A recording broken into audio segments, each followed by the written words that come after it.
Kamusta mga kaibigan? Halina at ating pakinggan ang isang kwento na magbibigay sa atin ng inspirasyon, saya at kilig. Pero kung bago ka pa lang sa akin channel, pakiclick ang subscribe button, pati na rin ang bell icon para lagi kang updated sa parating pa na upload. Palihim na nakadalo si Karen sa libing ng ina. Nakatago siya sa likod ng punong kahoy habang pinagmamasdan ang mga dumalo sa di kalayuan. Natanaw niya si Tristan na umiiyak sa tabi ni Diana. Kumulo bigla ang kanyang dugo at gusto sanang lumapit sa dalawa para ipasok sa libingan. Ngunit kailangan niya magtimpi dahil ayaw niyang masira ang mga plano laban sa dalawa. Lumipas ang oras at paisa-isang nagsialisan ng mga tao. Na masigurong wala nang ibang makakakita sa kanya, ay nagmamadali siyang lumapit sa puntod ng kanyang nanay. Napahagulho siya ng iyak habang marahang hinahaplos ang libingan ng kanyang nanay. "Nay, patawarin niyo po ako kung hindi kita natulungan. Sana pinigilan na lang kita na puntahan si Tristan. Hindi mo man lang nakita ang apo ninyo." Madamdaming saad niya. "Alam niyo ba, Nay? Katulad mo siya. Pareho kayong matapang. Kumapit siya hanggang makarating kami sa ospital. Sayang nga po, hindi mo siya nakita. Ang gwapo niya, Nay. Pangako ko sa inyo, dadalhin ko siya dito kapag okay na ang lahat. Ipapakita ko siya sa inyo. Namimiss na po kita, Nay. Sobrang sakit na wala ka." Pagsisisihan ni Diana ang ginawa niya sa inyo. Gagawin ko ang lahat para magantihan siya at ibalik sa kanya ang lahat ng sakit. Patawad, Nay, kung gagawin ko ito. Gusto ko lang maturuan ng leksyon si Tristan at Diana. Humanda sila sa akin. Babalikan ko sila at pagugulungin ko sila sa lupa. Biglang nagsalita si Ruther na tahimik na nakatayo sa kanyang tabi. "Karen, tumayo ka na. Kailangan na nating makalis dito. Baka may makakita sa'yo." "Ruther, wala na si nanay. Hindi ko na siya makikita. Wala nang papalo sa akin kapag nagkamali ako. Mahal na mahal ko siya. Hindi ako makapaniwala na iniwan ako ni nanay." "Tahan na, Karen. Magpakatatag ka. Gagantihan mo pa sila, diba? Kaya kailangan mong tigasan ang puso mo. Aalis tayo sa Pilipinas." Mariing saad ni Ruther. "Isasama ko kayo ni Lorenzo sa Amerika. Kailangan mo makamove on sa sakit, Karen. Kung matapang ka na at kaya mo nang harapin ang pumatay sa nanay mo, saka natin sila babalikan. Ipakita mo sa kanila na kaya mo silang higitan. Na-report na natin sa mga pulis ang kaso ng nanay mo. Hayaan na natin silang mag-imbestiga. Saka na tayo magpakita kapag handa ka na." "Maraming salamat sa pagtulong mo sa akin, Ruther. Sana hindi ka magsawang tulungan kami ni Lorenzo." "Walang anuman, Karen. Isa lang ang gusto ko. Ang mabigyan ng hustisya ang pagkamatay ng nanay mo. Hindi pwedeng malayang nakakakilos ang kriminal na yun. Uuwi na tayo, ha? Hinahanap ka na ni Lorenzo." Lahat ng nasa opisina ay nag-aalala para kay Karen, lalo na si Myla. Ilang araw na kasi nila itong hindi makontak at wala man lang silang ideya kung nasaan at kung ano ang nangyari. "Sir Tristan, wala pa bang balita kay Karen?" Nag-aalalang tanong ni Myla. "Hindi ko matawagan ang number niya. Hindi ko alam kung saan ko sila hahanapin. Na-report ko na sa mga pulis pero wala pa ring balita hanggang ngayon." "Sir, ano nangyari sa kanila? Buntis pa naman siya. Sino mag-aalaga sa kanya? Baka manganak na siya mag-isa sa daan." "Hindi ko alam, Myla. Kasalanan ko ang lahat. Sinaktan ko siya. Baka lumayas talaga siya sa bahay at ayaw magpakita sa akin. Hindi niya man lang alam na patay na ang kanyang nanay. Hindi ko alam kung saan hahanapin si Karen." "Binalikan niyo na ba ang luma nilang bahay? Baka doon siya umuwi. Hindi niya man lang nalaman na patay na si Nanay Divina. Isa pa yun, alam ko kung gaano niya kamahal si nanay. I'm sure hindi niya matatanggap ang pagkawala nito." Malungkot na saad ni Tristan. Kamusta naman po ang investigasyon ng mga pulis? Nahuli na ba ang nakasagasa kay Nanay Divina? Napailing ito saka napahilot sa sentido. Ganun pa rin ang sinasabi nila. Hit and run ang lumabas sa investigasyon. Hindi man lang nakakuha ng plate number na nakabangga kay nanay. Nagpabalik-balik na ako sa lumang bahay, pero kahit anino wala akong makita. Nag-aalala na ako sa kanya, lalo na't buntis siya at siguradong manganganak na siya. Ang laki ng kasalanan ko kay Karen. Puro pasakit lang ang binigay ko sa kanya. Tuluyan nang kumawala ang luha sa mga mata ni Tristan, kaya kinuha na nito ang bag saka lumabas ng opisina. Nakita ni Myla kung paano nagluksa si Tristan sa pagkamatay ni Nanay Divina, at lalo na ngayon na hindi pa natatagpuan ang kanyang mag-ina. Myla, nasaan si Tristan? Gusto ko siyang makausap. Pasigaw na tanong ni Diana kay Myla na kararating lang. At sino ka ba? Wala rito si Sir Tristan. Umuwi na dahil naamoy niya ang paparating na higad. Anong sabi mo? Baka nakakalimutan mo na malapit mo na ako maging boss. Magkakanak na kami ni Tristan. At kapag ako na ang nakaupo sa pwesto ng kanyang ex-wife, ikaw ang una kong palalayasin. Wow, Ma'am Diana. Libre lang pong mangarap. Sige lang, push mo yan. Hindi yan mangyayari. Alam mo kung bakit? Dahil ang huling nagsabi niyan sa akin noon ay patay na. Huwag kang managinip ng dilat dahil babalik si Karen. Hindi kanya hahiyaang makaupo sa kanyang pwesto. Si Karen ang reyna at ang anak nila ni Tristan ang prinsipe. Ang tagapagmana ng lahat ng ari-arian ni Sir Tristan.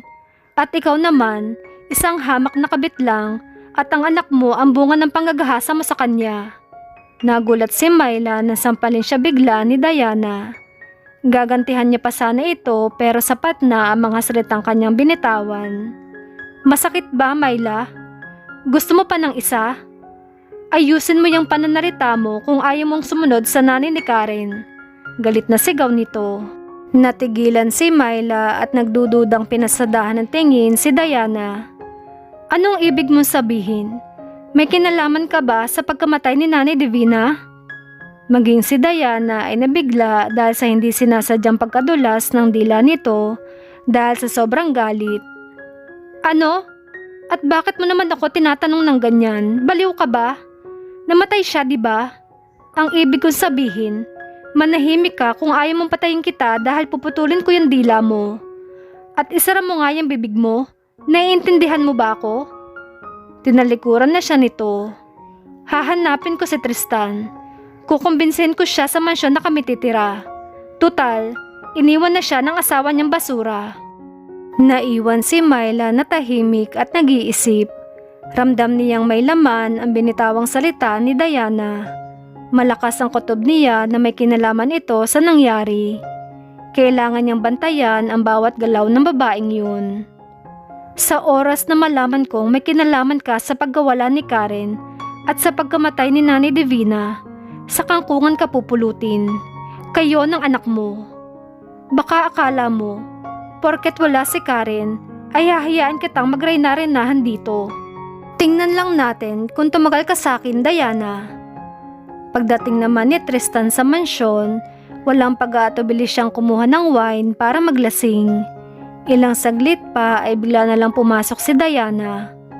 Bakit ka nandito? Ano kailangan mo? Iritadong usal niya nang makita ito. Manang, palabasin mo nga si Diana, ayoko ng istorbo. Nakailang tawag na ako sa cellphone mo, Tristan, pero kahit hello man lang hindi mo magawa. Bali wala na ba sa'yo ang baby natin? Ikaw ang ama nito, baka nakakalimutan mo. O kailangan ko pang ipaalala sa'yo. Kailangan kita, Tristan. Malapit na rin ako manganak. Gusto ko maranasan na alagaan mo ko katulad ng ginagawa mo sa iyong ex-wife. Anong ex-wife? Sino nagsabi sa'yo na ex-wife ko si Karen? Asawa ko siya, Diana, at hahanapin ko siya. Kahit libutan ko pa ang buong mundo para mahanap sila ng anak ko ay gagawin ko. Galit na bulalas niya. May pera ka. Kumuha ka ng yaya para mag-alaga sa'yo. Huwag mo akong istorbohin dahil wala akong oras sa'yo. Ang sakit mo naman magsalita. Akala mo ba may pera pa ako? Naka-close na ang ATM ko. Wala nang laman. Kasalanan mo ang lahat kung bakit naghihirap ako ngayon. Kung hindi mo ako nabuntis, hindi sana ako tinakwil ni Daddy. Kasalanan ko pa? Ikaw ang gumawa ng problema mo, tapos sa akin mo isisisi? Baliw ka na ba talaga? Anong gusto mo? Dito ka na tumira? Oo, Tristan. Dito ako titira sa ayaw at sa gusto mo. Obligasyon mo pa rin kami ng anak ko. No, hindi ka pwede dito. Ayoko magalit sa akin si Karen. Puro ka na lang Karen, Tristan. Iniwan ka na ni Karen. Hindi na siya babalik sa'yo, kaya huwag ka nang umasa pa na darating pa ang asawa mong baliw. Muling namayani ang galit sa puso ni Tristan nang marinig ang sinabi ni Diana. Lumayas ka, Diana. Lumayas ka na bago kita kalat ka rin palabas. Manang, palabasin mo ang babaeng ito at kung ayaw lumabas, ipakagat mo sa aso. Nanginginig si Diana sa takot. Ano? Seryoso ka? Ipapakagat mo ako sa aso? Oo, kaya wag mo akong subukan. Wag na wag mo nang uulitin pang tawaging baliw ang asawa ko. Kahit anong gawin mo, hindi kita pwedeng patirahin dito. Nasaan ka na, Karen? Bakit ko umalis nang walang paalam? Miss na kita. Asawa ko, saan kita pwedeng matagpuan? Kailangan ko kayo ng anak ko. Walang oras na hindi kita iniisip. Ikaw lang ang gusto ko makasama, Karen. Bumalik na kayo ng anak ko. Ikaw lang ang ina ng mga anak ko. Yung sa amin ni Diana, pagkakamali lang yun. Bakit hindi mo naintindihan? Bakit mo ko iniwan? Hindi mo man lang nakita si Nanay Divina. Siguro nga, ayaw mo na talaga sa akin. Ang sakit na hindi mo man lang ako hinayaang makita ang anak natin. Karen, sobrang unfair mo naman yata. Wala akong ginawa kundi ang mahalin ka, ang pahalagahan ka. Pero sa isang pagkakamali ko lang, sumuko ka na? Bakit hindi ka lumaban? Bakit mo hinayaang magkahiwalay tayo? 2 buwan na ang lumipas, pero wala pa rin akong balita sa inyo ng anak ko. Saan pa kita hahanapin? Andaya mo naman. Andaya mo, Karen. Baliwala na ba ako sa'yo? Bakit hindi mo ko binalikan? Ayaw mo na ba talaga sa akin? Tuloy-tuloy ang iyak ni Tristan habang umiinom ng alak. Walang araw na hindi siya naglalasing at halos palagi ring liban sa opisina dahilan para bumaba ang kanilang productivity. Napabayaan ni Tristan ang kanilang negosyo. Ni hindi na magawang maligo at wala nang pakialam pa sa kanyang sarili. Ang gusto niya lang ay bumalik sa kanya ang mahal niyang anak at asawa. Umalingaw-ngaw ang tunog ng cellphone niya kaya bahagya siyang naalimpungatan. Nakatulog siya sa sobrang kalasingan. At kahit kanina pa sa kanya ay may tumatawag ay hindi niya iyon pinapansin. Tanghali na ngunit wala siyang pakialam. Ilang reklamo na ang natatanggap ng kumpanya mula sa investors dahil sa patuloy na pagbagsak ng kanilang sales dahil na rin sa pagpababaya ni Tristan. Kahit si Myla ay sobrang nag-aalala na dahil balak ni Mr. Sales na i-pull out ang investment nito. Kinabukasan, maaga nagising si Tristan para ayusin ang sarili.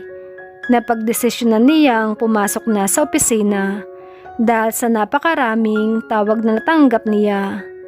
Pagdating sa opisina ay agad siyang nagpatawag ng board meeting para asikasuhin ang lahat. May abogadong ipinadala si Mr. Sales para magkapirmahan na dahil itutuloy na nito ang pag-pull out ng investment. Malaking problema na naman ito dahil malaki ang epekto sa kumpanya ng pagkawala ng VIP investor at gusto na rin ng lahat i-pull out ang kanilang shares kagaya ng ginawa nito. Tanging paghingi ng tawad ang magagawa ni Tristan sa ngayon dahil sa sobrang pag-iisip sa pagkawala ng kanyang mag-ina at pagpanaw ng mother-in-law niya ay aminado siyang napabayaan niya ang lahat. Naawa ang mga investors kaya binigyan siya ng 1 buwan para maayos ang lahat at maibalik sa dati. Labis ang pasasalamat niya na binigyan pa siya ng pagkakataon para ayusin ang lahat. Ang kailangan niya lang ngayon ay ang makakuha ng investors kapalit ni Mr. Sales. Hanggang sa may tumawag sa kanya na willing mag-invest sa kanila at may abogadong ipinadala para ayusin ang mga dokumento. Malaking pera ang ipinasok nito at halos 50% ng hawak nitong shares sa kanilang kumpanya. Bumalik sa ayos ang lahat at paunti-unti na ring bumabalik ang sigla ni Tristan. Magiging maingat na siya sa pamamahala nito dahil ayaw niya itong mawala. Ito na lang ang tanging kayamanan na maipamana niya sa anak nila ni Karen. Lumipas ang 1 buwan at natanggap ni Tristan ang tawag ni Diana na humihingi ng tulong dahil manganganak na ito. Wala itong sapat na pambayad sa ospital. Kaya inutusan ni Tristan ang kanyang abogado na puntahan ito at ayusin ang mga kailangan. Ngunit hindi pa rin nakontento si Diana at gusto nitong tumira sa bahay ni Tristan. Deserve raw ng kanyang anak na mabigyan ng magandang buhay at gusto rin itong dalhin ang apelyidong Medrano. Pinangalanan nitong Tricia ang babaeng anak dahil gusto nitong malapit lang ito sa pangalan ni Tristan. At kinabukasan habang nag-aagahan si Tristan ay labis na lang ang gulat niya nang makita si Diana na pumasok sa loob ng mansyon bit-bit ang kanyang anak. Diana, anong ginagawa mo rito? Paano ka nakapasok? Tristan, tanggapin mo naman kami. Hindi ka ba naaawa sa amin ng anak mo? Kahit sa anak mo na lang, wala na akong kondo dahil hindi na ako nakakapagbayad. Umalis na ako roon, tanging kotse na lang ang natira sa akin. Tumayo si Tristan para lapitan ito. Ako ang bahala sa anak ko, Diana. Ibibigay ko ang buhay na gusto mo para sa kanya, pero hindi ka pwedeng tumira dito sa mansyon. Mariing tura niya. Hindi pwede, Tristan. Kailangan ko rin ng anak ko. Hayaan mo naman akong alagaan siya. Tutulungan kita sa kumpanya mo. Magtatrabaho ako para hindi ako maging pabigat sa iyo. Kumuha na lang tayo na mag-aalaga sa anak natin. Maingat na kinarga ni Tristan ang anak ni Diana at hindi niya maitangging natutuwa siya. Nananabik siya sa anak nila ni Karen, ngunit may isa pa siyang anak, ang anak nila ni Diana.